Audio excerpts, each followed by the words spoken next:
Welcome back, Matthew. Welcome back, everybody. I've just got to the top of the hill here at Hyash Farm. This is one of the high spots of the farm. And just before I get a little bit further, there's a sign here saying County Monument 244.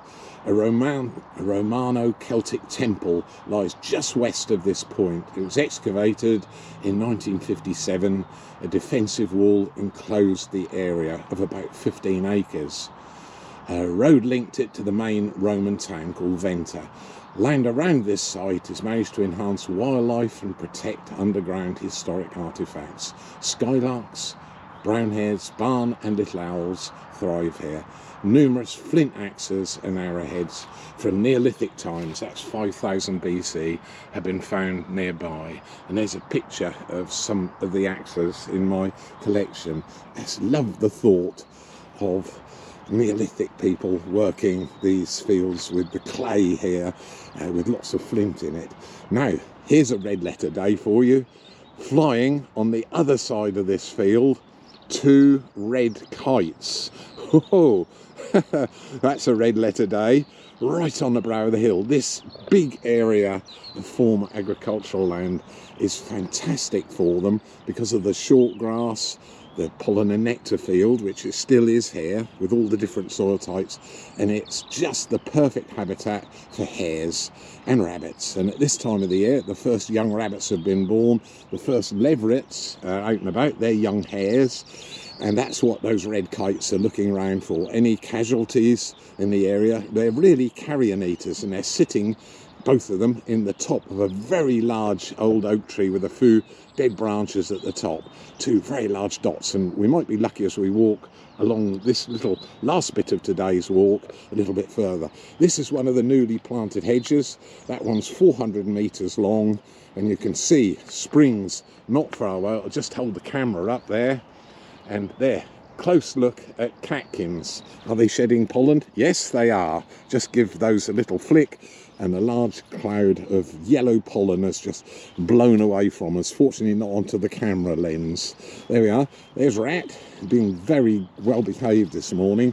I think those 2 red kites over in the distance there will be eyeing him up. And just if you get to the top of the hill and you're a little bit out of puff, there's a seat there.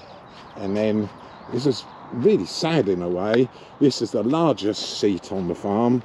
Weighs 6.5, nearly 7 tons, and it's a fragment from the Caister oak which fell down about 2 years ago. And you can sit on it or have a packed lunch here, which I'll do for a moment.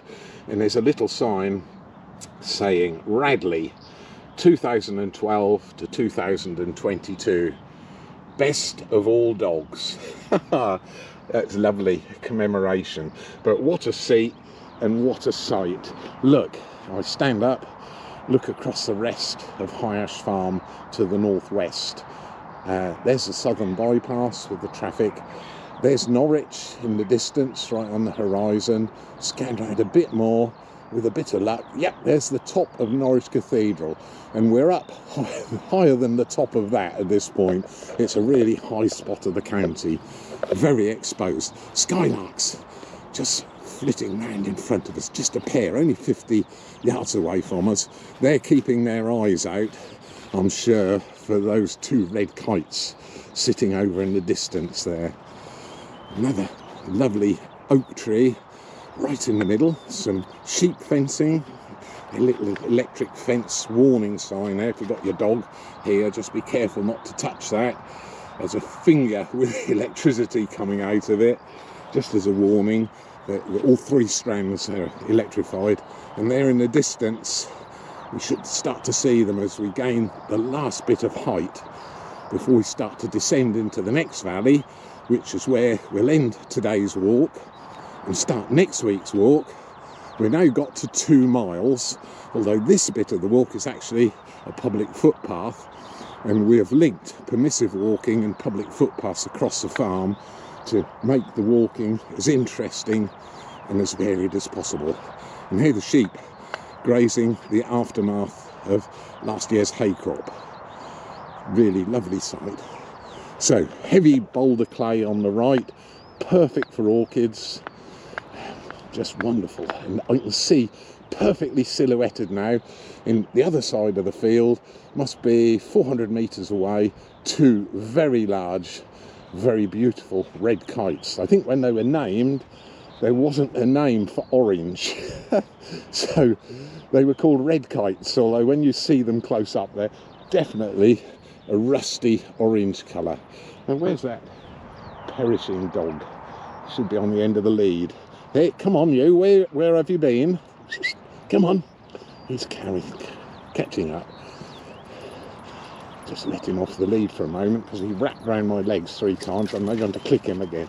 Come here you, miscreant dog. Let's click you. Good boy. You have to be clicked.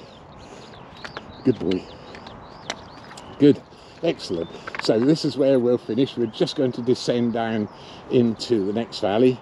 Lovely old oak tree here again, covered in ivy. Lovely place for owls to sort of sit and hunt as a perch.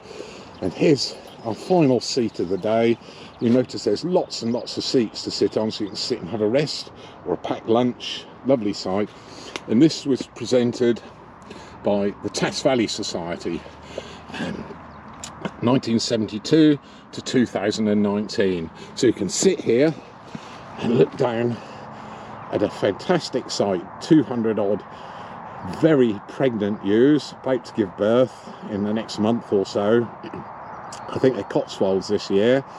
And over in the distance, right down in the valley, is the River Tass itself, where I spent a great deal of my childhood sitting beside, fishing rod in river, just watching all the wildlife and being fascinated by what I was seeing 65 years ago.